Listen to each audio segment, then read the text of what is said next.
The promise and the king. Shayla's body lay strewn on the floor in the same manner Kaelin had dropped her. Damori sat as close as she could to her mother, pressing her body up against the iron bars. She periodically reached through the bars to touch Shayla's fingers, but they were just out of reach. She never stopped sobbing, although her throat had gotten so raw from screaming that her cries were strained through a hoarse voice. She obsessively reached through the bars over and over again, stretching out her arms and extending her fingers until she finally laid her finger softly upon the fingertips of her slain mother. "I shall always love you, Empress Shayla," Damori murmured. Torches still burned on the walls of the stairwell, creating flickering shadows. Out the corners of Damori's eyes, she saw a group of silhouettes ascending in the stairway.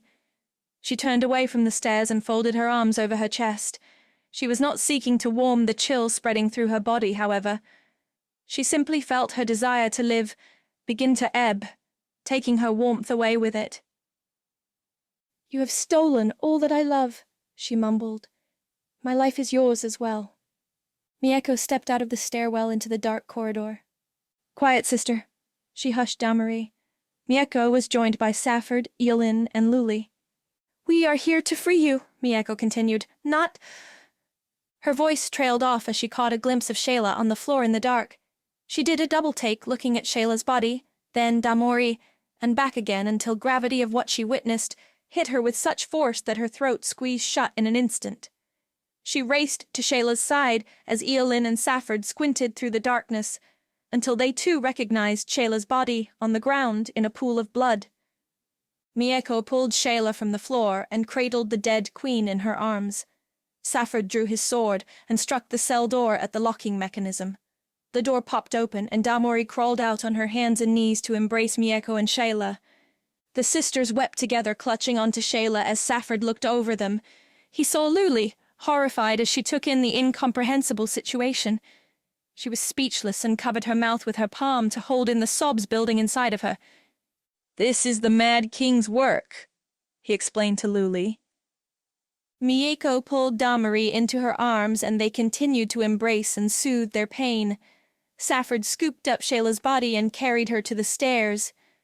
"We will take the queen with us, for proper burial," he said stoically, trying to mask the anger and mourning in his voice. He solemnly added, "I pray you, ladies, gather yourselves. We must flee." Luli helped Mieko stand as Eolin tried to lift Damori to her feet. Damori couldn't move. She felt too weak and flopped back on the floor. Mieko looked at Shayla in Safford's arms and then at Damori on the floor. She turned to Safford and adamantly shook her head. "No," she stated firmly. "We will not flee." She sat at Damori's side and held her sister's face so they were eye to eye. "You have a destiny to fulfill." Damori pulled away. "There is no destiny. Only despair," she retorted and hung her head again. Mieko grabbed Damori's shoulders and shook her until she looked up again. "I will not see my sister in this pitiful state," she chided. "Listen to me, Damori. Listen to the truth. Of the bonds we shared with our beloved mother, Empress Shayla, only you had the bond of blood. You are the true child of the queen. Our lives have been a lie, formed by our father, Kaelin. You are Shayla's child, and you are the gift of the Black Forest to Emperor Gerewolf. Damori, you must answer the call of the sword and the dagger." Mieko lifted Damori and enlisted Luli and Eolin's help to hold up the heartbroken princess. Mieko snatched a satchel from her back and withdrew a case. She opened the case and showed Damori the sword of Hatima. "You have seen this before. You saw it on the day you rescued me from the raiders. Take it and become the instrument of our mother's faith. Become the promise." Damori stared at the sword for an eternity. Her hand trembled as she reached for the hilt, and for a second there was a flash, and Safford was sure the onyx jewel on the handle gleamed as she touched it. More guards, warriors, servants, and townspeople had gathered in the inner court of Nyansvik Castle, forming a circle of stragglers around the ferocious and brutal battle between Tanna and Cullen. Their fight was a blur of swinging blades swishing through the air, punches, kicks, and grappling. All formal fighting techniques had been abandoned in favor of more aggressive attacks and desperate defenses. When Callan slashed Tanna's arm, he saw blood, and his nostrils flared as he imagined the demise of his enemy. He moved in for the kill, but Tanna blocked Callan's attempt at a more deadly strike and handily deflected his parry. Tanna became winded from deflecting Callan's unrelenting onslaught. He'd made a mistake and underestimated Callan's strength and agility. Now he was paying the price with several superficial wounds. His muscles were beginning to ache with blood loss and fatigue. Still, Tanner imagined a more direct offense and charged Callan. The men collided like dueling dragons in an utter barrage of fists, kicks, sword attacks, and parries. Each stumbled back away from the other bearing fresh bruises. Tannar's lip and eye were cut and blood drizzled from his nose. He sucked in as much air as he could, trying desperately to prevent Callan from sensing how vulnerable he was. He tried to think. There must be a way out of this, a way to prevail. He mentally called upon all the training his father and nation had bestowed upon him. Tanner started to regret pestering his father for the secrets to Twisting Dagger. How undeserving he truly must be to be defeated by the first true opponent he faced after his father's training. No, he shook the dismal thoughts from his brain. He would not give in to despair and hopelessness. He vowed to fight valiantly, and he lifted his sword, but it was too late. His expression and behavior had exposed the truth. Callan charged once again, his spirit and strength renewed by the continued sense of his enemy's defeat. His legs danced in a lunging hop-skip as he thrust and swung his sword. Tanner stumbled backwards and fell. He prepared to deflect Callan's next sword attack, but it didn't come. Callan had distracted Tanner with his wild and forceful attack as he removed a dagger hidden in his waist belt as he spun around and plunged it into the back of Tanner's thigh. Tanner collapsed, shrieking in pain from the serrated knife embedded into the meat of his thigh. His first instinct was to pull it out, but he immediately reconsidered. He crawled away and snatched his belt off. He applied a quick tourniquet to his thigh and attempted to stand. He was barely on his feet when Callan raced towards him and planted the heel of his foot into Tanna's chest. The young prince sailed across the room and slammed horizontal into a marble column in the court. Callan smirked with the arrogance of someone who knew his opponent's defeat was inexorable. He circled Tanner as the young prince spun on the floor, trying to keep his sword up in defense. But with each movement the blade cut a little more, sending razor-sharp pains through his leg and back. Tanner knew that once Callan stopped toying with him, he would die. "You are a fool, Prince Tanner," Callan taunted. "You are a fool in the pathetic and shameful manner your father was a fool. Men who welcome superstitions, legends, and old maids' tales should not rule over an empire. Today you shall die a fool." He moved in closer and drew back his sword, ready for the kill. "Father!" Damori shouted. Callan spun and saw Damori standing in the center of the inner court archway holding the sword of Hatima. She wore no hood, no veil, no cloak. She stood there as a force, under no one's command, and governed by no rule. The crowd in the inner court already gasped in one mighty breath when they saw Damori in all the glory of her exposed, beautiful brown skin. "Would you kill the man your daughter loves, as you have killed her beloved mother?" The crowd began to murmur in sadness at the mention of Shayla's death. Callan watched the pleased expressions on the faces of his servants. Some smiled at Damori, others grimaced at him. "Seize her!" he ordered his guards. Several warriors in the inner court unsheathed their weapons and started towards Damori. She moved from beneath the archway to meet them head-on. Safford stepped out from behind her carrying Shayla's lifeless body. "Stay your weapons!" he countermanded the king's order. "The queen is dead, at the hands of King Callan." The crowd gasped at the sight of Shayla's lifeless body. The maids and servants who'd served Shayla immediately cried out mournful, soul-stirring sobs. Miko, Eilin, and Luli followed behind Safford. The warriors sheathed their swords and backed off. "You murdered Empress Shayla!" Damori shouted. Her voice was emotionally charged, and her eyes still red and swollen from weeping. "Our queen, your wife, my mother. Yes, I know now, father. I know the truth. I am not the cursed, diseased orphan you proclaimed me to be. I am the living promise made to Emperor Gerwolf, your father. I am blood of your blood, and my skin was kissed by the spirit of the Black Lotus." Kaelin forgot about Tanner as he tightened his grip on his sword, and stalked Damori, walking in a circle around her, his eyes searching for a weakness.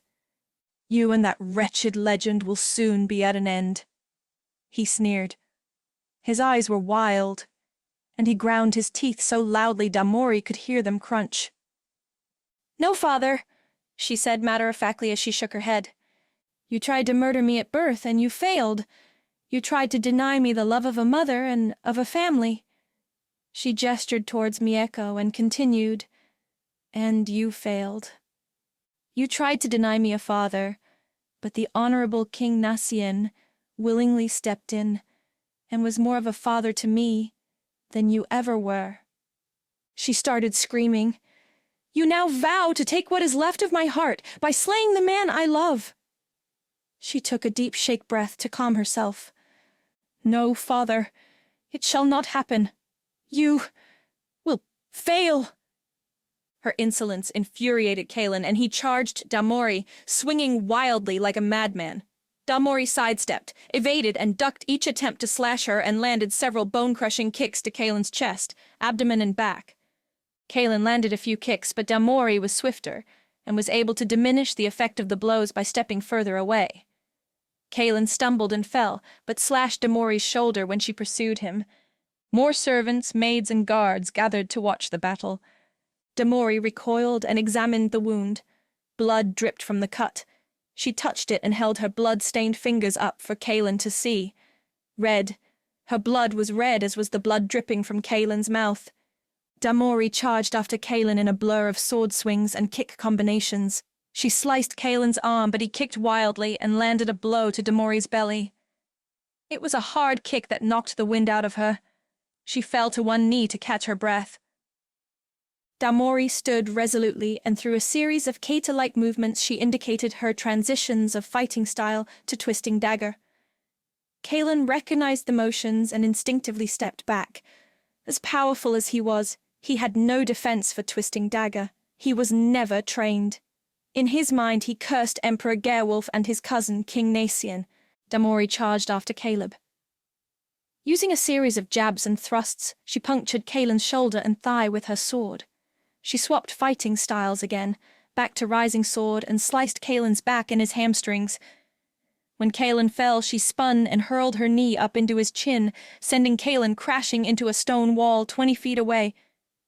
Kaelin slid down the wall to the floor like a puppet with its strings cut. He managed to get up on his hands and knees, but that was all he could do. His face had already begun to turn purple and swell. Damori moved in above him with her sword poised at his neck, ready for the fatal blow. She lifted it higher. But her arms began to shake violently. She looked into his defeated eyes and beaten expression.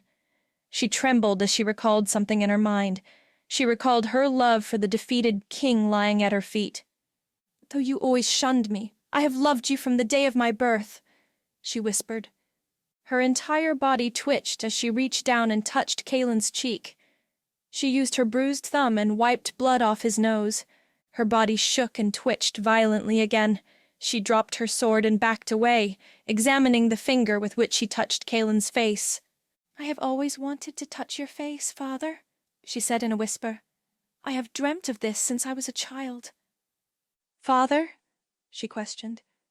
"The word sounds foreign to me." She knelt beside Kaelin and looked into his eyes. She dared to hold his gaze for the first time, without fear of reprisal or punishment for breaking protocols. "You ignite a fury in me that I dare not unleash upon the world. Despite all you have done, my heart still bears love for you. As Empress Shayla once told me, love is not love if it is so easily consumed by hate. I will not hate you. Nevertheless, you will bear the shame of dishonoring your father and murdering your queen until the end of your days." Her eyes met with Safford, who still held Shayla in his arms. Safford nodded his understanding and motioned to the guards. 3 warriors and 2 guards helped Kaelin to his feet and escorted him to the west tower. Damori rushed to Tana's side and examined his wounded leg. He clenched his teeth and she snatched the knife out of his leg. "It missed the large blood vessel, my dearest," she said with a smile in her voice.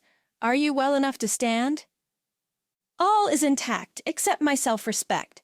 Damari, I will beg you for a sennight until you forgive me for abandoning you. Hush, my prince. No more words. Take me away from this place where everyone stares at my flesh. My love, I do not think things are as you imagine, he cautioned her. Look around. She heard movement behind her, and he motioned to the crowd standing in the inner court. Damori turned to see Safford, Eilin, all the handmaids, Sabayort, the king's warriors, Ping, castle guards and servants, all kneeling before their new queen. Mieko walked up to Damari. She curtsied and bowed. Queen Damari, she said so all could hear, your loyal and devoted subjects await your next command. Queen Damori, all the subjects exclaimed in unison. Damari took Mieko's hand and pulled her closer as she turned to everyone. Captain Safford, she began her list of orders. Please take my mother so that she may be appropriately prepared for her journey to the afterlife. We shall have 7 days of mourning, and then we shall send men to the house of Hangvit to aid in rebuilding the legacy of Honorable King Nasian. All else I shall discuss with my sister Princess Mieko, for I will not rule without her by my side. Queen Damori's loyal subjects bowed again. Falson had been watching events from his hiding place in the great room. He'd been hiding among the crowd as Kaelin pummeled Tanner. He quickly exited the inner court when Damori and Safford appeared holding Shayla's body, the result of his handiwork. He'd gambled, and it didn't pay off. Now Damori was queen. He wondered if she would show him mercy in the same way she spared Kaelin's life. He doubted it. He thought it was best to use the commotion to make his way through the crowd, blend in and slither away unseen. He moved through the crowd to the south exit. He was almost free. Perhaps after some time he'd figure a way to plan and scheme again, perhaps. At the time, however, he knew it was more important to be somewhere else, quickly. Falson made it safely through the crowd to the exit. He turned the corner and freedom was just steps away. Then he bumped into 2 of the King's Guard. The warriors grabbed his arms and pulled him back into the royal gardens. "What is the meaning of this?" Falson demanded, trying in vain to sound authoritative. He looked up and saw Sabiort approach. "Do you remember me, Lord Falson?" Sabiort asked. Falson shook his head. "Lord Falson, you may have fared better if you had dared approach the Queen begging for forgiveness. Unfortunately, no one here is as forgiving as Queen Damori." He jammed his dagger into Falson's sternum and twisted the blade. The warriors let his body drop like a rock. "Pity, I surely remember you," Sabiort hissed.